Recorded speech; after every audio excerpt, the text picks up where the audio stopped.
What if I told you that somewhere in rural Maine, there's a man who has watched his own funeral over 400 times? What if I told you that every Sunday morning for the past 8 years, he wakes up not in his bed, but standing in a cemetery, staring at a freshly dug grave with his name carved into a headstone? And what if I told you that the date on that headstone changes every single week, always showing a date exactly 7 days in the future? You'd probably think I was lying. You'd probably think this was just another internet horror story designed to give you chills before bed. But the truth is, sometimes stranger than fiction. And sometimes the most terrifying stories are the ones that actually happened. This is the story of Marcus Holloway, a 43-year-old insurance adjuster from Millbrook, Maine, who has been living the same nightmare every Sunday since March 15, 2016. A man who has become intimately familiar with his own death, watching it play out week after week like some twisted theatrical performance where he's both the star and the only member of the audience. But before we dive into Marcus's weekly appointments with his own mortality, let me ask you something. Have you ever had a dream so vivid, so real, that you woke up questioning what was actually real? Have you ever experienced something so impossible that your mind refused to accept it, even as it was happening right in front of your eyes? Because that's where our story begins. On a cold Sunday morning in March 2016, Marcus Holloway opened his eyes expecting to see the familiar ceiling of his bedroom. Instead, he found himself standing in Millbrook Cemetery, wearing the same pajamas he'd gone to bed in, staring at a grave that bore his name. The headstone was simple, black granite with gold lettering that read Marcus Holloway, born June 3, 1980, died March 22, 2016. March 22nd was exactly 1 week away. Now, Marcus wasn't a particularly superstitious man. He'd spent 20 years investigating insurance claims, dealing with facts and evidence, not ghost stories and superstitions. So when he found himself standing in that cemetery at 6 in the morning, his first thought wasn't about curses or supernatural phenomena. His first thought was that someone was playing an elaborate prank on him. He examined the headstone carefully. The carving was deep and professional, not something that could have been done quickly or cheaply. The grave itself was perfectly dug, exactly 6 feet deep and 3 feet wide, with neat, straight edges that spoke of professional work. There were even flowers arranged around the site, fresh roses and lilies that looked like they'd been placed there recently. Marcus spent the next hour searching for any sign of how he'd gotten there. His car was nowhere to be found. There were no footprints in the soft earth leading to or from the gravesite except his own. No tire tracks, no equipment marks, nothing that would indicate how a grave could have been dug and a headstone installed, without leaving any trace. When he finally made it home that morning, walking the 3 miles from the cemetery to his house on bare feet, Marcus did what any reasonable person would do. He called the police. Officer Janet Reeves, a longtime friend who'd grown up in Millbrook, took his report with the kind of skeptical professionalism you'd expect. She drove out to the cemetery with him that afternoon. The grave was gone.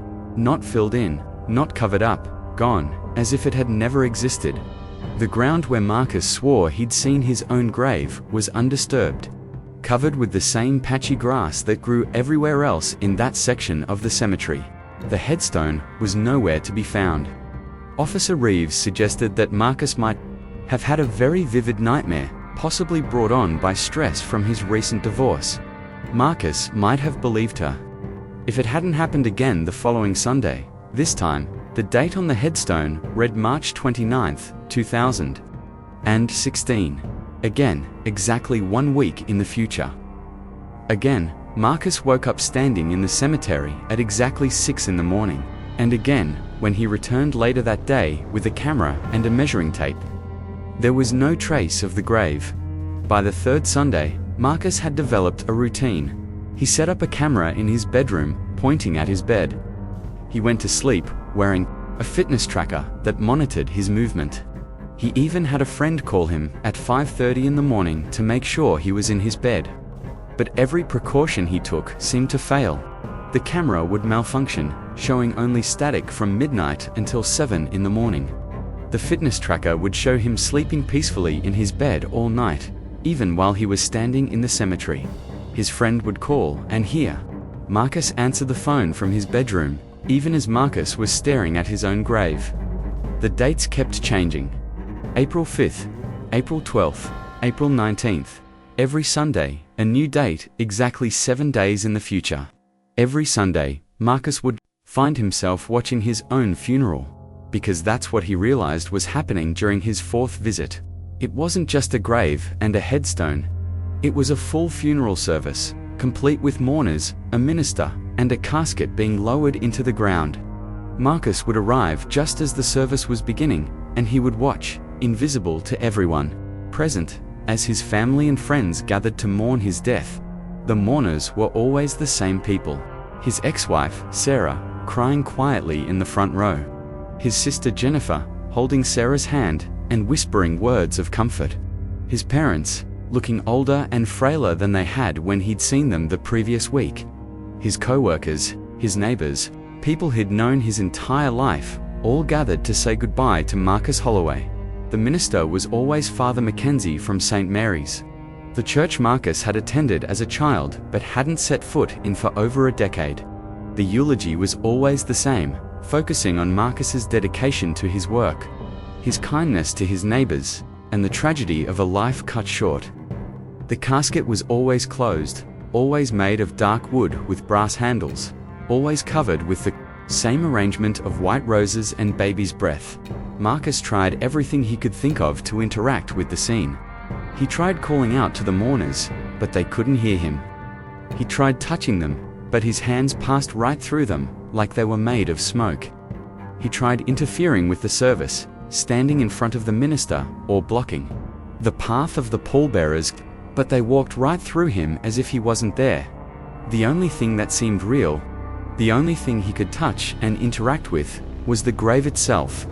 He could run his fingers along the carved letters of his name. He could feel the smooth marble of the headstone. He could even climb down into the grave if he wanted to, though the thought of doing so filled him with a terror so profound that he never managed more than sitting on the edge with his feet dangling into the dark hole. As the weeks turned into months, Marcus began to notice patterns in his weekly deaths. The date was always exactly 7 days in the future, but the cause of death seemed to vary. Sometimes the mourners would whisper about a car accident. Sometimes it was a heart attack. Once, memorably, he overheard his sister telling someone that he'd fallen down the stairs in his own home. Marcus became obsessed with avoiding these predicted deaths. When he overheard mention of a car accident, he wouldn't drive for the entire week. When heart attack was mentioned, he'd spend the week at his doctor's office, getting every cardiac test available. When he heard about the stairs, he moved his bedroom to the ground floor and avoided his staircase entirely. But nothing he did mattered. Every predicted date would come and go with Marcus alive and well, and the following Sunday would bring a new date, a new predicted cause of death, and another funeral service where Marcus watched himself being buried. The psychological toll was enormous. Marcus found himself unable to form any kind of long-term plans. How do you make a dentist appointment for next month when you've seen your own funeral scheduled for next week? How do you pay your mortgage when you're not sure you'll be alive to live in your house? How do you maintain relationships when you're convinced that everyone you care about is going to be mourning your death in a few days? Marcus stopped going to work regularly. He stopped answering his phone. He stopped maintaining his house, his yard, his appearance. He became a hermit, spending his weeks researching death omens, supernatural phenomena, and anything else that might explain what was happening to him. He filled notebook after notebook with observations about his weekly funerals, looking for patterns, for clues, for anything that might help him understand or stop what was happening. The breakthrough came during his 52nd funeral. In early March of 2017, Marcus had been enduring his weekly death watch for exactly 1 year. When he noticed something different about this particular service, there was a new mourner, someone he'd never seen before. A tall, thin Man in an expensive black suit, standing apart from the other mourners near the back of the gathered crowd. Unlike everyone else at the funeral, this man seemed to be looking directly at Marcus. Not through him, not around him, but at him. When Marcus moved, the stranger's eyes followed him. When Marcus waved tentatively, the stranger nodded in acknowledgement. After the service ended and the other mourners began to disperse, the stranger approached Marcus's position near the headstone. He was elderly, maybe 70 or 75, with silver hair and deep lines around eyes that seemed far older than his face. "You can see me," Marcus said. It wasn't a question. "I can see you," the stranger confirmed. His voice carried a slight accent that Marcus couldn't place. "The question is, do you know why you're here?" "I've been trying to figure that out for a year." The stranger smiled, but there was no warmth in it. "Let me guess. You think this is some kind of supernatural curse? You think you're seeing visions of the future? You think there's some cosmic significance to your weekly appointments with death, isn't there?" "Oh, there's significance. But it's not cosmic, and it's not supernatural. It's very, very human." The stranger gestured toward the grave. "Tell me, Marcus, what do you remember about the night before your first visit here?" Marcus frowned, thinking back. "It was a Saturday night. I went to bed around 11. I'd been drinking a little, just a couple of beers while watching television." "What were you watching?" "I don't remember. Some old movie, I think." "Think harder." Marcus closed his eyes, concentrating. The memory was hazy, distant. It was a black and white film, something from the 40s or 50s. There was a man, and he kept reliving the same day over and over. "Dead of Night," the stranger said. 1945, a British horror anthology. The segment you were watching was called The Haunted Mirror. A man becomes obsessed with an antique mirror that shows him visions of death and murder. "I don't understand what that has to do with anything." The stranger reached into his jacket and pulled out a small leather-bound notebook. He opened it and showed Marcus a page covered with neat handwriting. Names, dates, and brief descriptions filled the page. Marcus could see his own name near the bottom of the list. Marcus Holloway, insurance adjuster, divorced, no children, lives alone. Subject began experiencing weekly death visions on March 15, 2016. Trigger event, exposure to experimental psychotropic compound during routine home fumigation. "What?" Marcus stared at the notebook. "What are you talking about?" "The company that fumigated your house the week before your first funeral, Clearwater Pest Solutions, doesn't exist. It never did. It was a front operation, run by a private research facility that's been conducting experiments on unwilling subjects for the past 15 years. Marcus felt his legs give out. He sat down heavily on the edge of his grave. "That's impossible, is it? Is it more impossible than magically appearing in a cemetery every Sunday morning? Is it more impossible than watching your own funeral 400 times? The stranger closed the notebook and put it back in his jacket. The compound they used is called Somnest 7. It's designed to create vivid, recurring hallucinations centered around the subject's deepest fears. For most people, that's spiders, or heights, or public speaking. For you, apparently, it's death. But the grave, the headstone, the flowers, ... I can touch them, they're real. Your mind is filling in the details. The hallucinations are so vivid that your brain creates physical sensations to match what you're seeing. You're not actually in a cemetery right now, Marcus. You're lying in your bed, dreaming, while the compound slowly destroys your brain tissue. The words hit Marcus like a physical blow. You're lying, I'm not. And the worst part is that there's no antidote. The compound has been in your system for over a year now. The damage to your neural pathways is irreversible. These hallucinations will continue for the rest of your life, getting more vivid and more frequent until they eventually consume your entire waking existence. Then, why are you here? Why are you telling me this?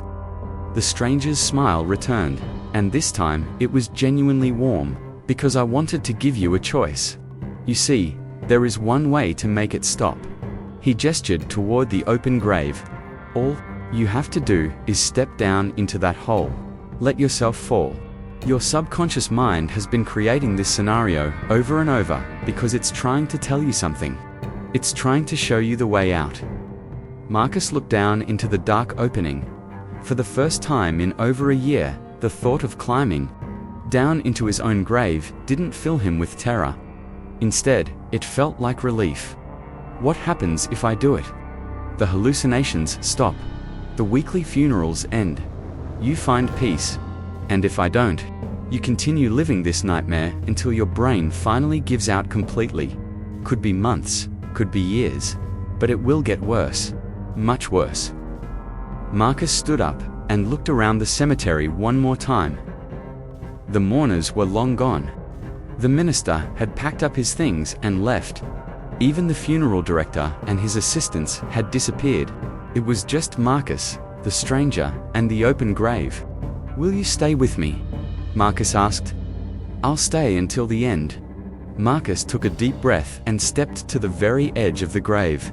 The dark earth below seemed to stretch down forever, but for the first time in over a year, he wasn't afraid. He thought about his ex-wife Sarah, crying in the front row. He thought about his sister Jennifer, trying to comfort everyone else while dealing with her own grief. He thought about all the people who had mourned for him, week after week. In his twisted recurring nightmare, maybe it was time to give them peace. Marcus closed his eyes and stepped forward. The last thing he heard was the stranger's voice, speaking softly behind him. "Sleep well, Marcus. It's finally over." Now, you might be wondering if this story is real. You might be thinking about Marcus Holloway, checking missing persons reports, looking for any trace of a man who disappeared from Millbrook, Maine, in March of 2017. You might be researching Clearwater Pest Solutions, or Somna 7, or any of the other details I've shared with you today. You won't find anything. There are no records of Marcus Holloway beyond a closed insurance claim file and a house that was sold at auction after the owner disappeared. There's no evidence of illegal human experimentation or mysterious psychotropic compounds. The story of the man who saw his own funeral once a week exists only in the testimony of people who claim to have known him. People who swear they remember Marcus but can't quite explain why all the official records of his existence seem to have vanished. But sometimes, if you drive through rural Maine on a Sunday morning, you might glimpse something out of the corner of your eye as you pass by one of the old cemeteries that dot the countryside. A figure standing alone among the headstones, looking down at a freshly dug grave. If you look directly, there's never anything there. But that peripheral vision, that split-second image that your brain catches before your rational mind can dismiss it. Well, some say that's Marcus Holloway, still keeping his weekly appointment with death, still watching his own funeral, still trying to find the courage to take that final step into the dark earth below. And maybe, just maybe, that's not the most terrifying part of this story. Maybe the most terrifying part is the thought that somewhere out there, Clearwater Pest Solutions is still in business, still conducting their experiments, still looking for the next Marcus Holloway. Maybe they're fumigating houses in your neighborhood right now. Maybe they've already found their next subject, someone who will wake up next Sunday morning in a place they don't recognize, staring at their own name carved in stone with a date that's exactly 7 days in the future. Sweet dreams.